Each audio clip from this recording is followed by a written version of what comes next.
Hi friends, বাবুস কিচেনে সবাইকে welcome করে আজ আমি আপনাদের সামনে আরও একটি রেসিপি নিয়ে হাজির হয়েছি। আজকের রেসিপি হলো চটপটা জিরে আলু রেসিপি।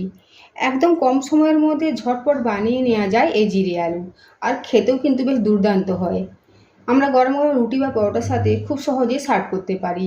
তা চলুন যাওয়া যাক রেসিপির দিকে, আর ভিডিওটি স্কিপ না করে লাস্ট পর্যন্ত দেখার জন্য অনুরোধ রইল। জিরে আলু বানানোর জন্য আমি এখানে 4টে মিডিয়াম সাইজের আলু খোসা সহ সেদ্ধ করে নিয়েছি প্রেসার কুকারের মধ্যে। তারপরে খোসাগুলো ছাড়িয়ে নিয়ে এভাবে ডুমো ডুমো করে আলুগুলোকে কেটে নিয়েছি। সাথে নিয়েছি একটা ভাজা মশলা, এর মধ্যে রয়েছে জিরে, ধনে আর শুকনো লঙ্কা। আমি শুকনো কড়াইতে ভেজে তারপরে গুঁড়িয়ে নিয়েছি। আর এটা খুব বেশি ফাইন হবে না, একটু দানা দানা থাকবে, সেই মতো করে গুঁড়িয়ে নিতে হবে। প্যান গরম করে নিয়েছি, এর মধ্যে দেবো সাদা তেল। এখানে আমি 2 চামচ মতো সাদা তেল দিয়েছি। তেল গরম হয়ে গিয়েছে, তেলের মধ্যে এখন দেবো 1/2 চামচ মতো গাওয়া ঘি। ঘি দেওয়ার ফলে এই জিরে আলুর টেস্ট কিন্তু খুব ভালো হয়। আপনারা যদি পছন্দ না করেন তাহলে শুধু তেলেও বানাতে পারেন। দেবো গোটা জিরে আর শুকনো লঙ্কা। যেহেতু জিরে আলু তাই জিরের পরিমাণটা বেশি করে দিয়েছি। আর দিয়েছি একটা শুকনো লঙ্কা। এখন কয়েক সেকেন্ড সময় নিয়ে জিরেটা ভেজে নেব। জিরে থেকে সুন্দর ভাজা ভাজা গন্ধ বেরিয়েছে। এখন দেবো আলুর টুকরোগুলো, নেড়ে চড়ে মিশিয়ে নেব। আর গ্যাসের ফ্লেম মিডিয়াম টু হাই রেখে আলুটা একটু ভাজা ভাজা করে নেব। প্রায় মিনিট 3 সময় নিয়ে আলুটা ভেজে নিয়েছি। দেখুন আলুর মধ্যে একটা হালকা লাল কালার এসে গিয়েছে। এখন গ্যাসের ফ্লেম কমিয়ে দেবো। দেবো লবণ, আর সাথে দেবো বিট লবণ, হলুদের গুঁড়ো, কালারের জন্য দেবো 1/2 চামচের কম কাশ্মীরি লাল লঙ্কার গুঁড়ো, ঝালের জন্য দেবো 1/2 চামচ লাল লঙ্কার গুঁড়ো। সমস্ত মশলা এখন আলুর সাথে মিশিয়ে নেব।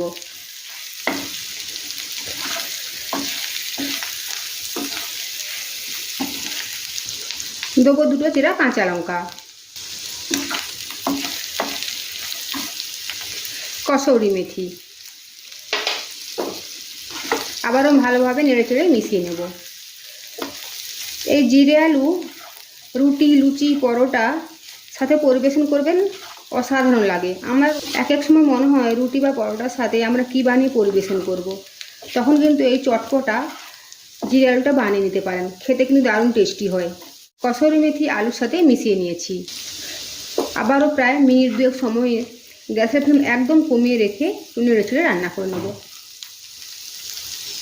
2 মিনিট পরে দেবো ভাজা মশলা। এই ভাজা মশলা দেওয়ার ফলে জিরে আলুর টেস্ট খুব সুন্দর আসে, তাই চেষ্টা করবেন এই ভাজা মশলাটা দেওয়ার জন্য। আর একটা চটপটা ফ্লেভারের জন্য দেবো চাট মশলা। আপনাদের কাছে চাট মশলা না থাকলে আমচুর পাউডার দিতে পারেন। আর আমচুর পাউডার বা চাট মশলা দুটোই না থাকলে তবে গ্যাসের ফ্লেম অফ করে সবশেষে দিতে পারেন 1 চামচ লেবুর রস। এখন সবশেষে দেবো কোচানো ধনে পাতা। আর অবশ্যই ধনে পাতা যদি থাকে হাতের সামনে চেষ্টা করবেন ধনে পাতা দেওয়ার জন্য, এতেও কিন্তু জিরে আলুর টেস্ট আরও ভালো হয়। গ্যাসের ফ্লেম অফ করে দেবো। তৈরি হয়ে গেছে খুব কম সময়ের মধ্যে বানানো চটপটা জিরে আলু। এখন গরম গরম রুটির সাথে পরিবেশন করব। আপনারা আপনাদের পছন্দের রেসিপির সাথে পরিবেশন করতে পারেন। আজকের আমার এই চটপটা জিরে আলু যদি ভালো লেগে থাকে তো অবশ্যই কমেন্ট করে জানাবেন কেমন হয়েছে। সাথে সাবস্ক্রাইব করার জন্য অনুরোধ রইল। আর আমার বাবুস কিচেন ফেসবুক পেজটি ফলো করার জন্য অনুরোধ রইল।